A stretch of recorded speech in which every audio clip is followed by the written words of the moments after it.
Alright, so this shit is crazy. As I'm leaving the studio last night, I know I was doing wrong. I was speeding just a little bit.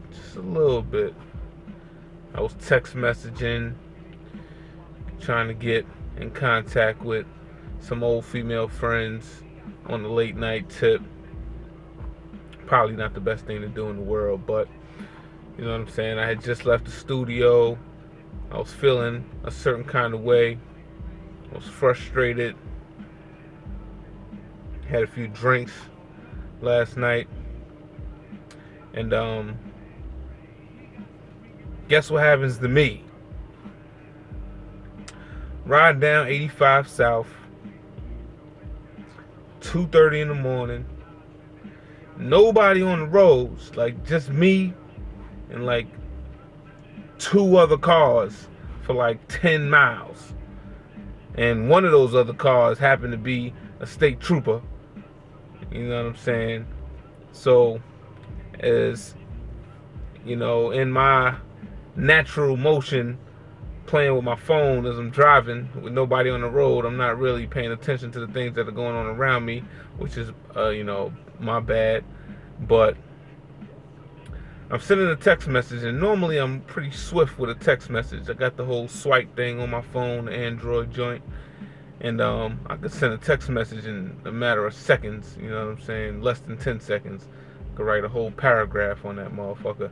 But for some reason, maybe it was the alcohol, maybe it was all the emotions built up inside me that caused me to, with this particular text message, to take longer than normal. So I sent the text message, and as I'm watching it process on the joint on my phone, then I look up and get my eyes back on the road, and my eyes are naturally active, so I look in my rear view and I see a set of headlights, just basically on my ass. So, like I said, I'm the only car on the road, so I'm trying to figure out how come this car is not driving past me. Shit is kind of crazy. It's kind of weird, but I already knew, before he even hit the lights, I knew what it was. I knew it was the police. So, of course, he hits the lights. I pull over on the side of the highway on the shoulder, 2:30 in the morning. So I roll my window down before I even come to a complete stop. Roll my window down. I reach into the glove box, start to get the information ready, for him when he walks up to the window. So as he walks up to the window, I look up. He asks for my license, tells me why he stopped me, tells me I was doing 74 in a 55 mile per hour work zone. I didn't dispute it. I knew I was going faster than the speed limit, but like I said, I was the only car on the road, and I didn't think a big deal of it. So, but as he tells me that, I look up at him, and me just being the person that I am, I have a photographic memory. So when I see something, I remember it. You know what I'm saying? So I recognize his face the second that he said that. So I look at him. I'm like, I pause for a second before I hand him my license and registration. And, he's kind of waiting. I don't know if he, what he was thinking about, why the delay in the handing off of the documents. But I look at him. I'm like, dude, I know you. And he's like, where do you know me from? So I chuckled, and I looked down at my license and the paperwork. I said, you've arrested me before. And it was a brief pause, and I think I kind of startled him a little bit. He didn't really know how to react to that. So he took my information, and he asked me to get out the car and walk to his car and sit in the car with him.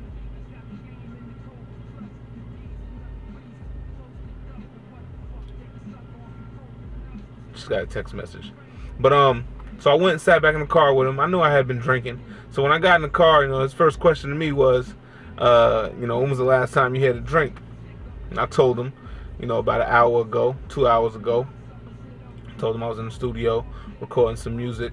We was just vibing. I said, but I'm not, I'm not intoxicated to the point to where, I can't function. And I think, that was partially the reason that he asked me to get into his car, because when he came to the window, I think he could smell alcohol a little bit. So he wanted to, basically get me out of the car to see if I was going to stumble, or, how I was going to handle myself. But, me being the person that I am, I've been dealing with police for so long, it's really not a big deal to me. There's no nervousness, you know what I'm saying? There's no suspicion involved. So, I treat it like any situation. I'm cool, calm, and collected. So, and I was honest with him, and I'm a man of high moral for the most part. So, I man up to mine, and, if I do something, I don't have a problem, admitting my faults and dealing with my consequences. So I knew I had been drinking a little bit. I knew I had been, speeding, or driving faster than the speed limit was posted. So, I was ready to deal with all that. But, so we dealt with that, you know what I'm saying? He pulled the breathalyzer test out. I blew a .07 on the joint. That was my first time, having to deal in that situation. And, that was a blessing.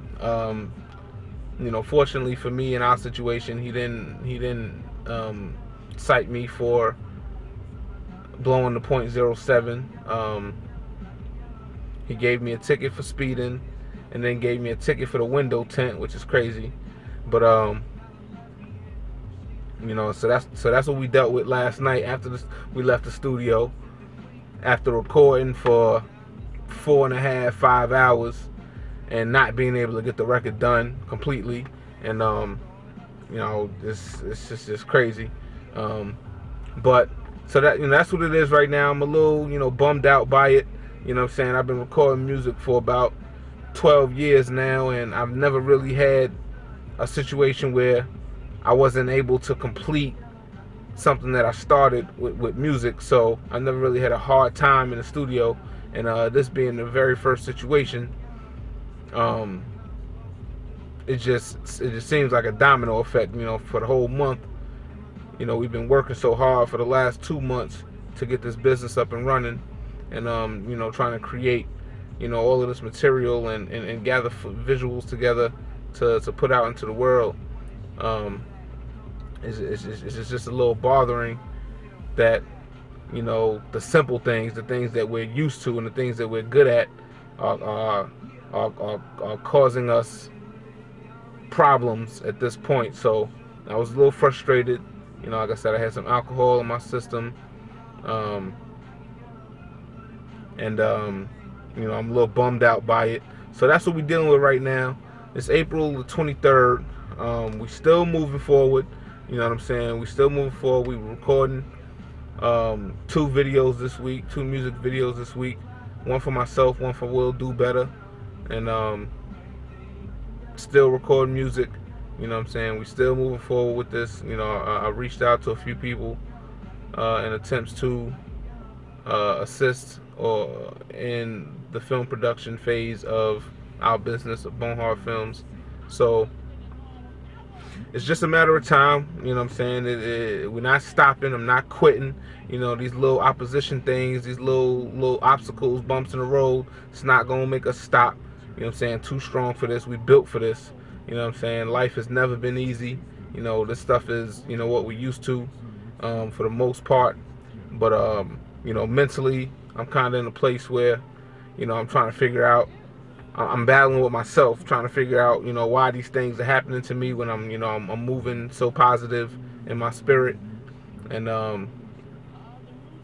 it's just kind of fucking with my head a little bit. So I just wanted to give y'all an update. It's Humphrey BoneHard TV. Today's April the 23rd, 2013. Still moving. It's been a long month. We're going to keep this shit popping. I'm on my way to go get my dinner for the night and watch these NBA playoffs a little bit. Watch my Miami boys put the business on these Milwaukee Bucks. And that's what it is, man. So BoneHard TV, Humphrey BoneHard, will do better. We still here. Don't think it's over. You know what I'm saying? My face is a little raggedy right now. I ain't been working out for about seven days. You know what I'm saying? Gained a couple pounds, but you know, when it's time to do business, we're gonna be right on it again. So we'll holler at y'all in a minute. Peace.